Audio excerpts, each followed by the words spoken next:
Hello friends. NCERT में जो class 6 में जो बुक्स थे पॉलिटी और ईवीएस और हिस्ट्री, इन तीनों को अच्छे से हम लोगों ने कंप्लीट कर लिया है। और आज हम लोग डिस्कस करेंगे क्लास 7 की पॉलिटी बुक्स पे। तो इसमें पहला चैप्टर हम लोग आज देखेंगे। अगर आपने इस चैनल को सब्सक्राइब नहीं किया है तो सब्सक्राइब ज़रूर कर लीजिए और पहले के चैप्टर्स को जो क्लास 6 की थी उसको आप अच्छे से कवर करते हुए चलिए, चीज़ें तभी समझ में अच्छे से आएंगी, नहीं तो बीच बीच में पढ़ने से कोई मतलब नहीं। तो आइए देखते हैं। इस अध्याय का नाम है लोकतंत्र में समानता। भारतीय लोकतंत्र में समानता। तो इसको आज हम लोग कवर करेंगे। ये चैप्टर 1 है जिसका इस अध्याय में इसका नाम है समानता। भारतीय लोकतंत्र में समानता के अंतर्गत ये चैप्टर है समानता।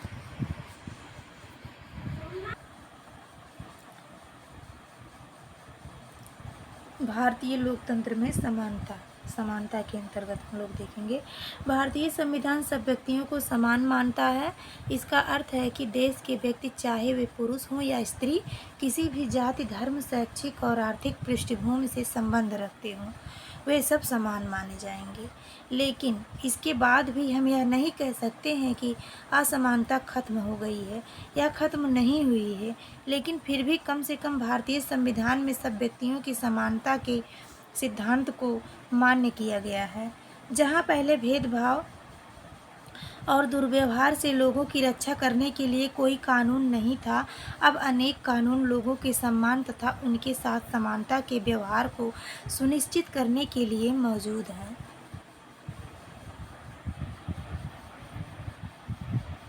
ये चैप्टर बहुत अच्छा है, इसको आप लोग बहुत ध्यान से पढ़िएगा और समझते हुए चलिएगा।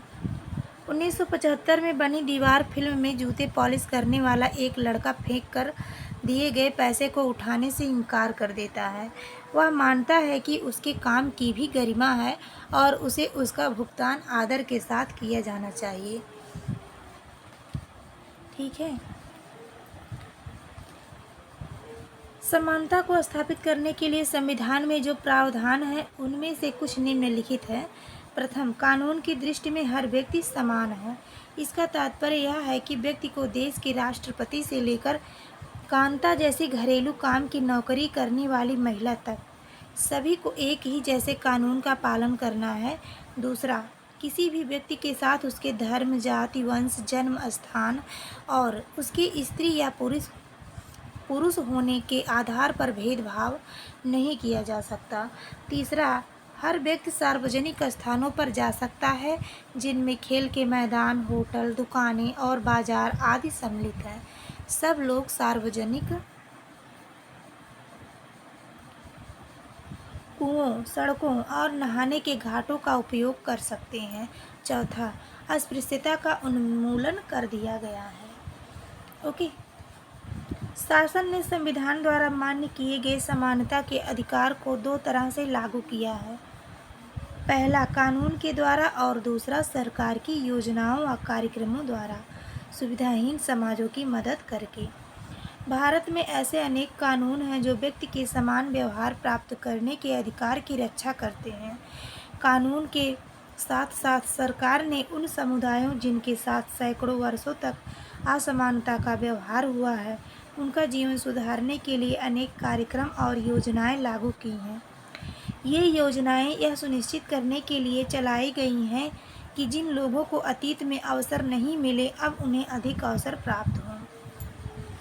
इस दिशा में सरकार द्वारा उठाया गया एक कदम है मध्याह्न भोजन की व्यवस्था।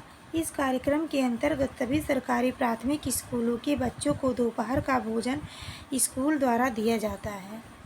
यह योजना भारत में सर्वप्रथम तमिलनाडु राज्य में प्रारंभ की गई और 2001 में उच्चतम न्यायालय ने सभी राज्य सरकारों को इसे अपने स्कूल में 6 माह के अंदर आरंभ करने के निर्देश दिए। इस कार्यक्रम के काफ़ी सकारात्मक प्रभाव हुए।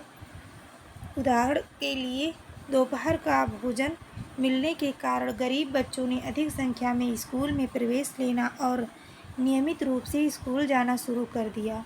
शिक्षक बताते हैं कि पहले बच्चा खाना खाने घर जाते थे और फिर वापस स्कूल लौटते ही नहीं थे, परंतु अब जब से स्कूल में मध्याह्न भोजन मिलने लगा है, उनकी उपस्थिति में सुधार आया है। वे माताएं जिन्हें पहले अपना काम छोड़कर दोपहर को बच्चों को खाना खिलाने घर आना पड़ता था, अब उन्हें ऐसा नहीं करना पड़ता है। इस कार्यक्रम से जातिगत पूर्वाग्रहों को कम करने में भी सहायता मिली है, क्योंकि स्कूल में सभी जातियों के बच्चे साथ साथ भोजन करते हैं और कुछ स्थानों पर तो भोजन पकाने के लिए दलित महिलाओं को काम पर रखा गया है। मध्याह्न भोजन कार्यक्रम ने निर्धन विद्यार्थियों की भूख मिटाने में भी सहायता की है, जो प्रायः खाली पेट स्कूल आते हैं और इस कारण पढ़ाई पर ध्यान केंद्रित नहीं कर पाते हैं। यद्यपि शासकीय कार्यक्रम अवसरों की समानता बढ़ाने में महत्वपूर्ण भूमिका निभा रहे हैं, किंतु अभी भी बहुत कुछ करने की आवश्यकता है। मध्याह्न भोजन कार्यक्रम ने निर्धन बच्चों का स्कूलों में प्रवेश और उनकी उपस्थिति तो बढ़ा दी है, लेकिन फिर भी इस देश में वे स्कूल जहां अमीरों के बच्चे जाते हैं, उन स्कूलों में बहुत अलग हैं जहां गरीबों के बच्चे पढ़ते हैं। आज भी देश में कई स्कूल हैं जिनमें ओम प्रकाश वाल्मीकि जैसे दलित बच्चों के साथ भेदभाव और असमानता का व्यवहार किया जाता है। इन बच्चों को ऐसी असमान स्थितियों में ढकेला जाता है जहां उनके सम्मान की रक्षा नहीं हो पाती है। ऐसा इसलिए है क्योंकि कानून बन जाने के बाद भी लोग उन्हें समान समझने से इनकार कर देते हैं। इसका मुख्य कारण यह है कि दृष्टिकोण में बहुत धीरे धीरे परिवर्तन आता है। यद्यपि लोग यह जानते हैं कि भेदभाव का व्यवहार कानून के विरुद्ध है, फिर भी वे जाति, धर्म, अपंगता, आर्थिक स्थिति और महिला होने के आधार पर लोगों से असमानता का व्यवहार करते हैं। वर्तमान दृष्टिकोण को बदलना तभी संभव है जब लोग यह विश्वास करने लगें कि कोई भी कमतर नहीं है और हर व्यक्ति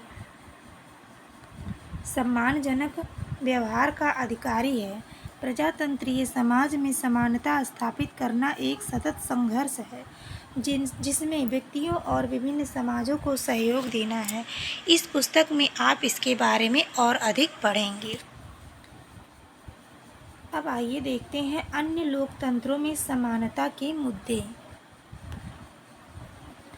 शायद आप सोच रहे होंगे कि क्या भारतीय लोकतंत्र ही ऐसा है जहां असमानता का अस्तित्व है और जहां समानता के लिए संघर्ष जारी है।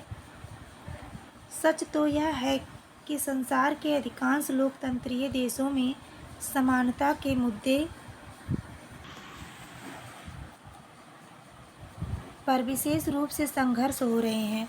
उदाहरण के लिए संयुक्त राज्य अमेरिका में अफ्रीकी अमेरिकन लोग, जिनके पूर्वज गुलाम थे और अफ्रीका से लाए गए थे, वे आज भी अपने जीवन को मुख्य रूप से असमान बताते हैं। जबकि 1950 के अंतिम दशक में अफ्रीकी अमेरिकनों को समान अधिकार दिलाने के लिए आंदोलन हुआ था।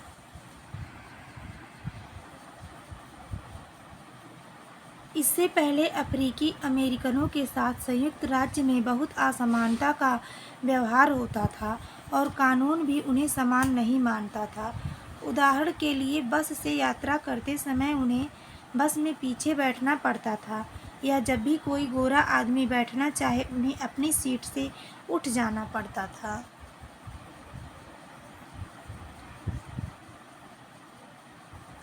रोजा पार्क्स 1913 से 2005 एक अफ्रीकी अमेरिकन महिला थीं। 1 दिसंबर 1955 को दिन भर काम करके थक जाने के बाद बस में उन्होंने अपनी सीट एक गोरे व्यक्ति को देने से मना कर दिया। उस दिन उनके इनकार से अफ्रीकी अमेरिकनों के साथ असमानता को लेकर एक विशाल आंदोलन प्रारंभ हो गया, जो नागरिक अधिकार आंदोलन सिविल राइट्स मूवमेंट कहलाया। 1964 के नागरिक अधिकार अधिनियम ने नस्ल, धर्म और राष्ट्रीय मूल के आधार पर भेदभाव का निषेध कर दिया। इसने यह भी कहा कि अफ्रीकी अमेरिकन बच्चों के लिए सब स्कूलों के दरवाजे खोले जाएंगे और उन्हें उन अलग स्कूलों में नहीं जाना पड़ेगा जो विशेष रूप से केवल उन्हीं के लिए खोले गए थे। इतना होने के बावजूद भी अधिकांश अफ्रीकी अमेरिकन गरीब हैं। अधिकतर अफ्रीकी अमेरिकन बच्चे केवल ऐसे सरकारी स्कूलों में प्रवेश लेने की ही सामर्थ्य रखते हैं जहां कम सुविधाएं हैं और कम योग्यता वाले शिक्षक हैं, जबकि गोरे विद्यार्थी निजी स्कूलों में जाते हैं या उन क्षेत्रों में रहते हैं जहां के सरकारी स्कूलों का स्तर निजी स्कूलों जैसा ही ऊंचा है।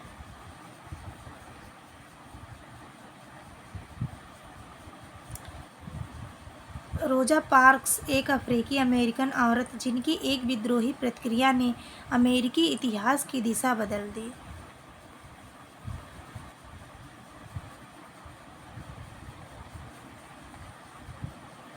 लोकतंत्र की चुनौती। किसी भी देश को पूरी तरह से लोकतंत्रीय नहीं कहा जा सकता। हमेशा से ही ऐसे समुदाय और व्यक्ति होते हैं जो लोकतंत्र को नए अर्थ देते हैं और अधिक से अधिक समानता लाने के लिए नए नए सवाल उठाते हैं। इसके केंद्र में वह संघर्ष है जो सब व्यक्तियों को समानता और सम्मान दिलाने का पक्षधर है। इस पुस्तक में आप पढ़ेंगे कि किस तरह समानता का प्रश्न भारतीय लोकतंत्र में हमारे दैनिक जीवन के विभिन्न पहलुओं को प्रभावित करता है। इन पाठों को पढ़ते हुए विचार कीजिए कि क्या सब व्यक्तियों की समानता और उनके आत्मसम्मान को ऊंचा रखने की भावना को लोग स्वीकार कर रहे हैं या नहीं। तो फ्रेंड्स, हमारा ये चैप्टर समाप्त हुआ और अगर आपको हमारा वीडियो अच्छा लगा तो एक लाइक ज़रूर कर दीजिए और अगर आपने चैनल सब्सक्राइब नहीं किया है तो चैनल ज़रूर से ज़रूर सब्सक्राइब कर दिया कीजिए। वीडियो देखने के लिए आपका बहुत बहुत धन्यवाद।